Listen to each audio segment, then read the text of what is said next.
Hello, you wonderful people, and welcome to another episode of Super-Fanta-Fi. This being a show where I talk about TV shows of the supernatural, fantasy, and or science fictional genre.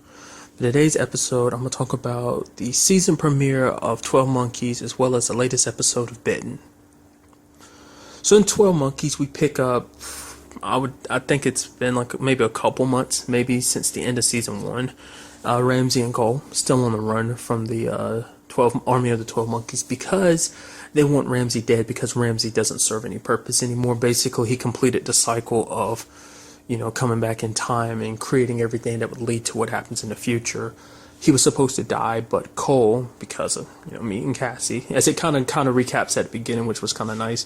Because of meeting Cassie, he changed and ended up saving Ramsey's life, because originally Ramsey is supposed to die. So it's kind of interesting because most of the series aims towards the fact is that things are set in stone, but this is like your first time seeing things are changing, diverging heavily, because even they're like, it doesn't make any sense. Ramsey is supposed to be dead now, so they're trying to rectify that. So, and they're saying the witness can basically tell the future.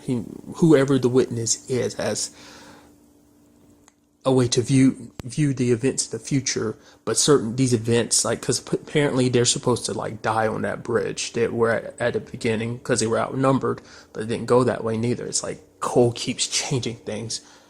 The plan they had so carefully laid out in front of them, because it's like, oh, time is set in stone.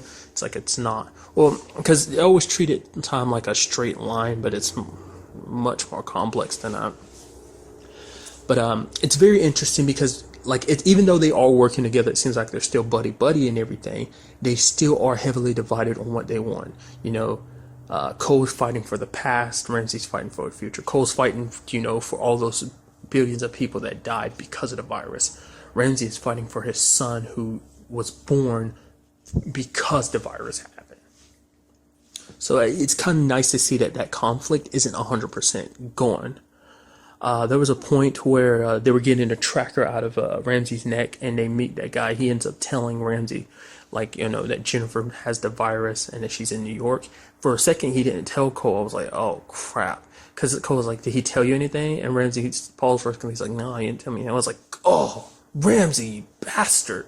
But then he eventually told Cole and actually went with him, too. It's kind of surprising. It makes you wonder, what does Ramsey really want? He wants to protect his son in the future, but it's like he's helping Cole at the same time. It's like he's a walking contradiction. It's like, what? It's because, Cole is his brother, and he doesn't want Cole, Basically, he said, I'm telling you because I don't want you dying on my watch or whatever. That he knew that Cole would go out of his way to keep searching until he found the virus, and he knew he'd probably get himself killed along the way. So he's like, I'm not going to let you get yourself killed. So, because I'm coming along with you.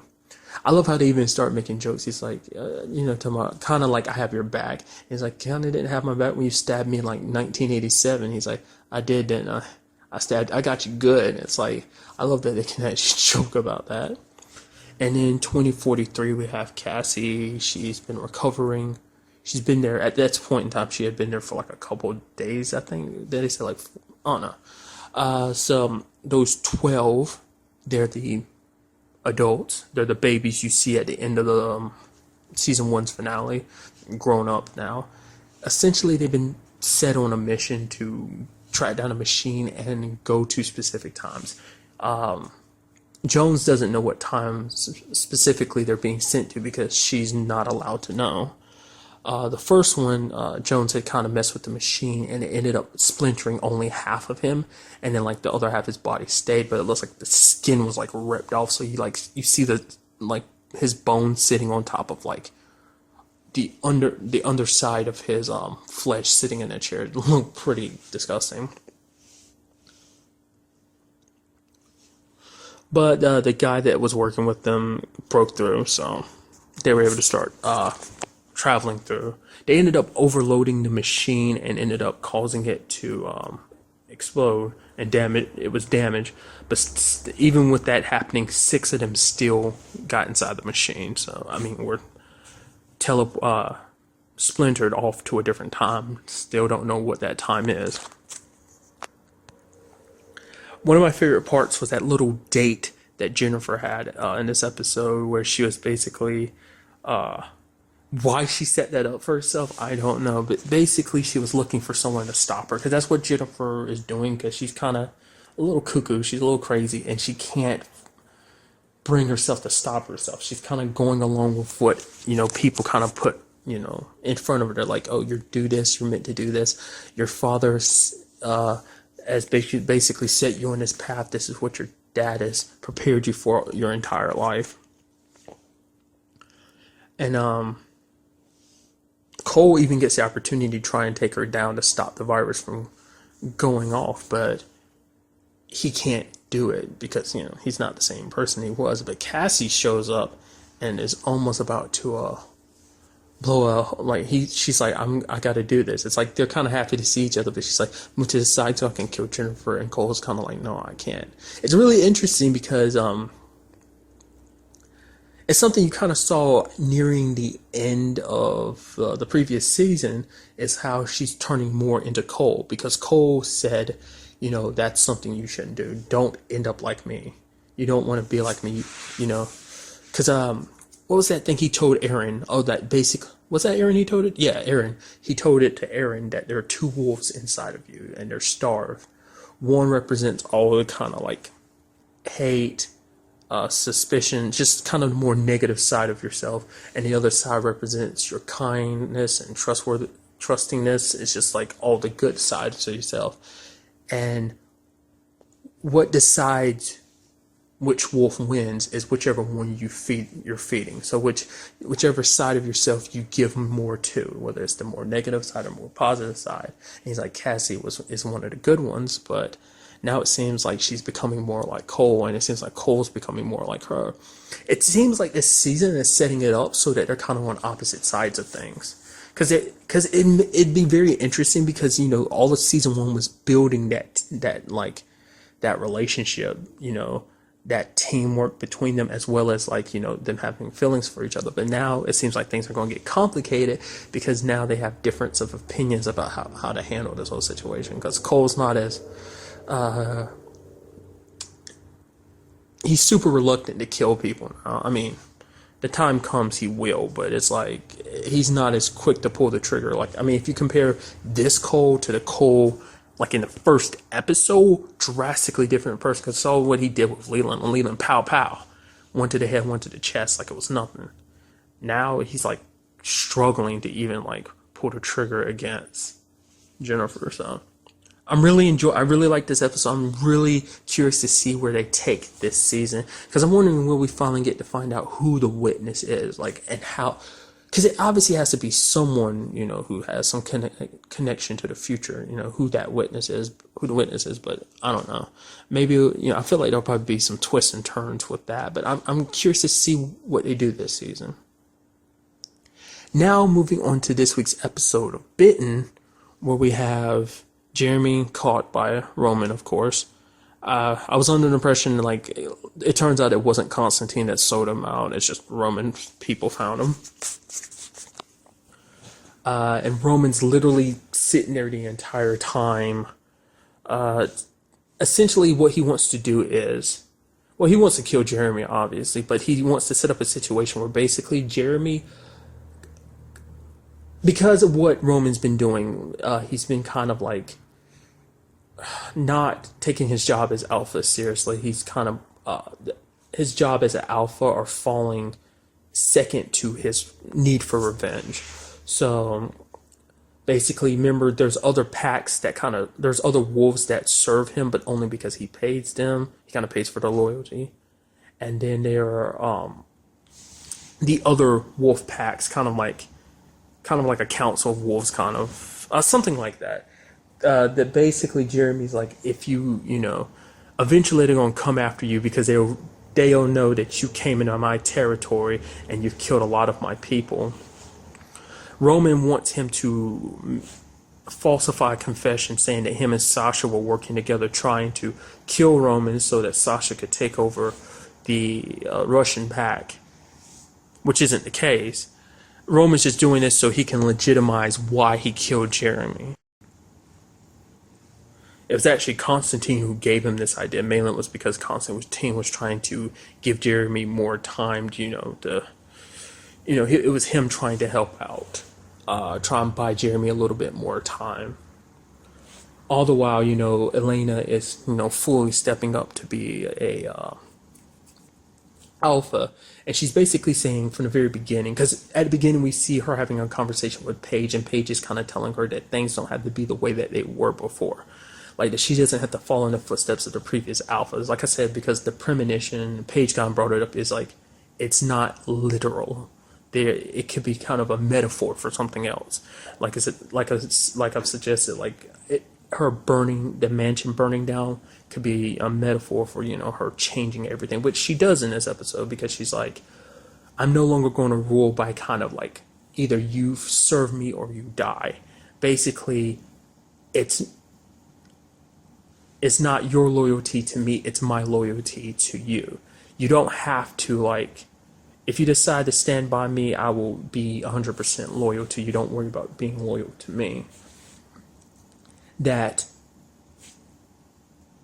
we don't, because it's something, she brings up something that never has been brought up in the show before, and it's that, it's like, oh, here's the wolf. Like, when it came to the pack, they've always dealt with the wolf side of themselves. It's like they never really bring up the human side of themselves, like their emotions and stuff like that, because they are not just werewolves, they're people too. So, but the others decide, like, yeah, we'll serve you, Elena, because it's like, they're kind of fine with the way she's deciding to run things. We only got like 3 wolves, so it'd be kind of interesting to see, like, it would have been interesting to see, like, who else amongst the pack you would have seen, like, other wolves, how they felt about it.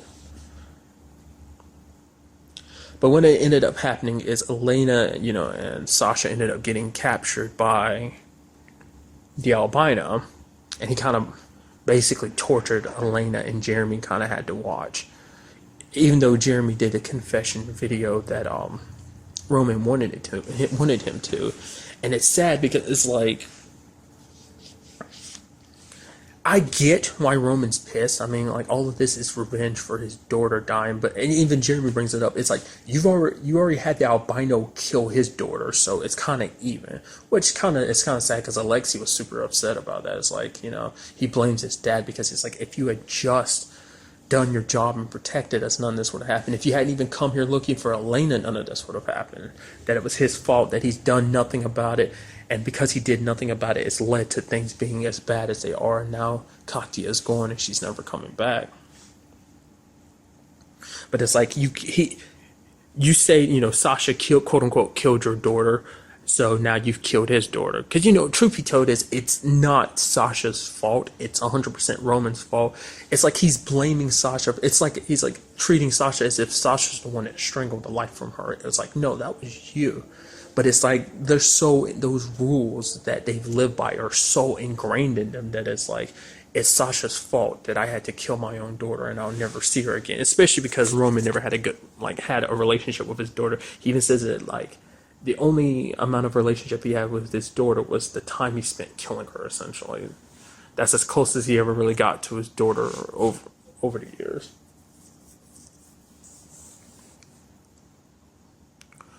But Constantine does show up, and he decides, he's like, you know what, I'm gonna help you out. So he sets Jeremy free. Jeremy ends up killing Roman, which is like, yes, thank you, finally.